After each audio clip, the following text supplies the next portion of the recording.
ஒரு அழகான ஊரில்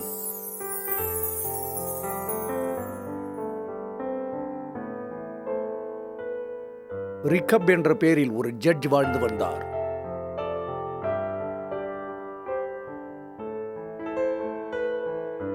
தன்னுடைய நேர்மையான தீர்ப்பிற்காக மிகவும் புகழ் பெற்றவர். அவரிடம் தீர்ப்பு பெறுவதற்காக அக்கம்பக்கத்தில் இருந்த கிராமங்களிலிருந்தும் மக்கள் வருவது உண்டு. அவருக்கு பல கடைகளுக்கு சொந்தக்காரனான ஒருத்தன் நண்பனாக இருந்தான். அவன் ஒரு கோழிப்பண்ணையும் நடத்தி வந்தான்.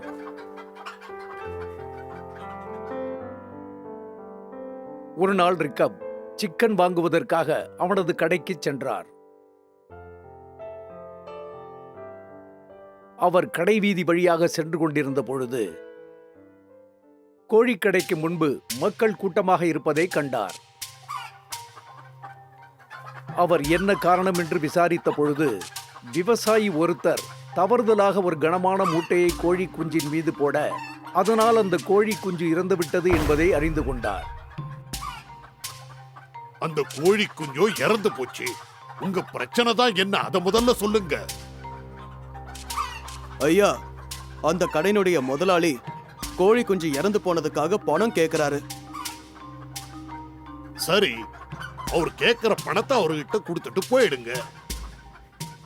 ஐயா, அந்த முதலாளி தந்திரமா பேசி பணத்தை வாங்கிடலான்னு பாக்குறாரு.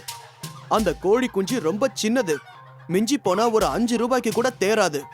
ஆனா இந்த கடைக்காரர் என்னன்னா, இறந்து போன அந்த கோழி குஞ்சுக்காக 100 ரூபாய் வேணும்னு அந்த விவசாயிய மிரட்டி கேக்குறாரு. என்னய்யா, எதுக்காக சிரிக்கிறீங்க? அதெல்லாம் ஒண்ணு இல்ல. இங்க இவ்வளவு பேர் இருக்கும் போதும் அவன் இந்த மாதிரி பேசுறத கேட்க சிரிப்பா இருக்கு. ஐயா, நீங்க வந்து அவருக்கு உதவி பண்ணுங்களேன். அது சரி, ஆனா என்ன காரணத்துக்காக அவன் 100 ரூபாய் கேட்கறான் சொல்லுங்க. அவன் சொல்ற காரணம் என்னன்னா, அந்த கோழி குஞ்சு இறக்காம இருந்தா இன்னும் 2 வருஷம் கழிச்சு 100 ரூபாய்க்கு அது வேலை போகுமா. அதனால அந்த காசு இப்ப வேணும்னு கோழி குஞ்சு சாகிறதுக்கு காரணமா இருந்த அந்த விவசாயி கிட்ட கேட்டு சண்டை போட்டுக்கிட்டு இருக்காரு. அந்த நேரத்தில் வந்திருப்பவர் ரிக்காப் தான் என்பதை அங்கிருந்த அனைவரும் அறிந்து கொள்கின்றனர். ஐயா, நீங்க தான் பிரச்சனையை தீர்த்து வைக்கணும். நியாயமான தீர்ப்பு சொல்றவரு வந்துட்டாரு. இப்ப பிரச்சனையெல்லாம் தீர்ந்துடும். அவர் கடைக்காரருக்கு நல்ல பாடம் புகட்டுவாரு. ஆனா அவர் இந்த கடைக்காரனுக்கு ஃப்ரெண்டாச்சே. அதனால என்ன, அவர் எப்பவுமே நியாயமான தீர்ப்பை தான் வழங்குவாரு. தனது நண்பனை கண்ட முதலாளி மிகவும் சந்தோஷமடைந்தார். அந்த விவசாயியிடமிருந்து 100 ரூபாய் எப்படியும் கிடைத்துவிடும் என்று நம்பிக்கையுடன் இருந்தார். என் கடைக்கு நீங்க வந்தது ரொம்ப சந்தோஷம். இந்த வழக்க கேட்டு எனக்கு நஷ்டமாகாம ஒரு தீர்ப்பை சொல்லுங்க. ரிக்காப்பிற்கு தனது வணக்கத்தை தெரிவித்துக் கொண்டார். ரிக்காப்பை கண்ட முதலாளி மிகவும் சந்தோஷமடைந்தார். காரணம், தனது நண்பன் தனக்கு சாதகமான தீர்ப்பையே அளிப்பார் என்று உறுதியாக நம்பினான். இந்த ஆளு தன்னோட கவனக்குறைவால என்னோட சிக்கனை சாகடிச்சிட்டான். அது மட்டும் உசுரோட இருந்துச்சுன்னா 2 வருஷத்துல அது 100 ரூபாய்க்கு மேல விலை போயிருக்கும். ஓ, இது ரொம்ப மோசம். சரி, எங்க அந்த ஆளு? பயத்தினால் அந்த விவசாயிக்கு பேச்சே வரவில்லை. அவன் என்ன பேசுகிறான் என்பதையும் ஒருவராலும் புரிந்து கொள்ள முடியவில்லை. அந்த விவசாயி பார்ப்பதற்கு சோகமாகவும் ஏழ்மையாகவும் தெரிந்தான். ஆமா, உன் பேர் என்ன? ஐயா, என் பேரு நெபுங்க. நீ எப்படி இவ்வளவு அலட்சியமா இருந்திருக்க? தப்புதாங்க. என்னால 5 ரூபா தான் தர முடியும். 100 ரூபா கொடுக்கற அளவுக்கு என்கிட்ட அவ்வளவு வசதி இல்லைங்க. என் தலையையே அடகு வச்சாலும் எனக்காக 100 ரூபா கொடுக்கறதுக்கு இங்க யாருமே இல்லைங்க. ஐயா, நான் அந்த அளவுக்கு ரொம்ப ஏழப்பட்டவனுங்க. அதெல்லாம் கிடையாது. நீ 100 ரூபாய் கொடுத்துத்தான் ஆகணும். அதுதான் உனக்கு நல்லது. கூடியிருந்த கூட்டம் முணுமுணுத்தது.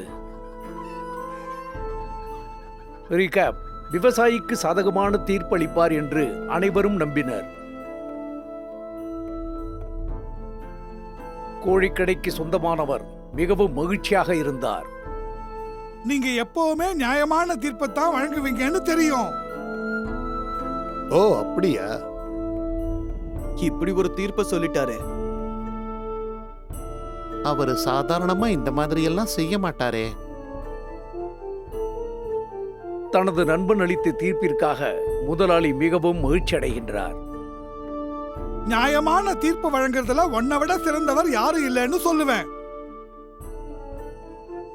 ரீகேப் அமைதியாக நடப்பவை அனைத்தையும் கவனித்துக் கொண்டிருந்தார். எல்லாருக்கும் ஒரே நியாயம்தான். இப்போ உங்ககிட்ட ஒரு கேள்வி கேட்கணும். என்ன கேளுங்க. ஒரு வருஷத்துல ஒரு கோழி எவ்வளவு தானியங்கள் சாப்பிடும்னு சொல்ல முடியுமா? எதுக்காக அவர் இதெல்லாம் கேக்குறாரு? அது ஒரு அரை மூட்டை தானியத்தை சாப்பிடும். ஏன்பா நீ சொல்லு, ஒரு கோழி ஒரு வருஷத்துல எவ்வளவு தானியம் சாப்பிடும்னு சொல்ல முடியுமா?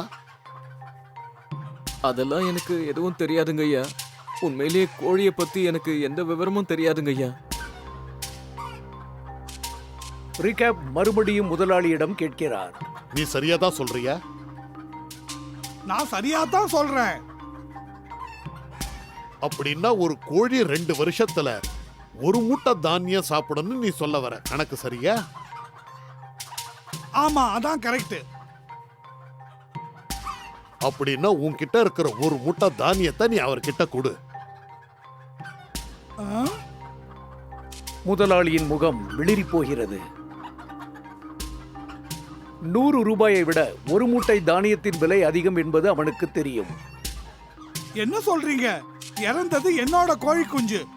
நான் எப்படி பணம் கொடுக்கறது? அந்த கோழி சாகாம இருந்தா அந்த கோழியால 2 வருஷத்துக்கு அப்புறம் கிடைக்க போறத கணக்கு பார்க்கும்போது 2 வருஷம் அந்த கோழியை வளர்க்கறதுக்கு எவ்வளவு செலவாகுங்கிறதையே நீ கணக்கு பார்க்கணும். நான் சொன்னது சரியா? நியாயமான தீர்ப்பை கேட்ட மக்கள் கைதட்டி அதை வரவேற்றனர். அவர் எப்பவுமே நியாயமா தான் நடந்துப்பாரு. இவர் சரியான தீர்ப்பத்தான் வழங்குவாரு. இவர் வேண்டியவங்கன்னு பார்க்கவே மாட்டாரு. ஏன் சொல்றேன்னா, அவர் நண்பருக்கு சாதகமா தீர்ப்பை சொல்லாம நேர்மையாவும் நியாயமாவும் ஒரு தீர்ப்பை சொல்லியிருக்காரு. தனது நன்றியை காட்ட விவசாயி அவரது காலில் விழுந்து வணங்கினான். உன் கடைக்கு வாங்க வர பணக்காரங்க கிட்டேந்து வேணா நீ அதிக பணம் வாங்கு. அது தப்பு கிடையாது, ஏன்னா அது வியாபாரம். ஆனா அப்பாவி ஏழைகளை தயவு செஞ்சு ஏமாத்தாத. கோழிக்கடை முதலாளி தலை குனிந்து நின்றான். இந்த ஆளுகிட்ட இருந்து எனக்கு எந்த ஒரு பணமும் தேவையில்லை. சந்தோஷம். இப்ப நான் கிளம்புறேன். ரிகாப் மகிழ்ச்சியுடன் அங்கிருந்து கிளம்பினார். நீதிபதிக்கு கிடைத்த பாராட்டை கண்ட கடை முதலாளி அந்த விவசாயியிடம் இருந்து 1 ரூபாய் கூட வாங்கக்கூடாது என்று முடிவெடுத்தான். மேலும் தனது கடையில் பாதுகாப்பு ஏற்பாடுகளை செய்தான்.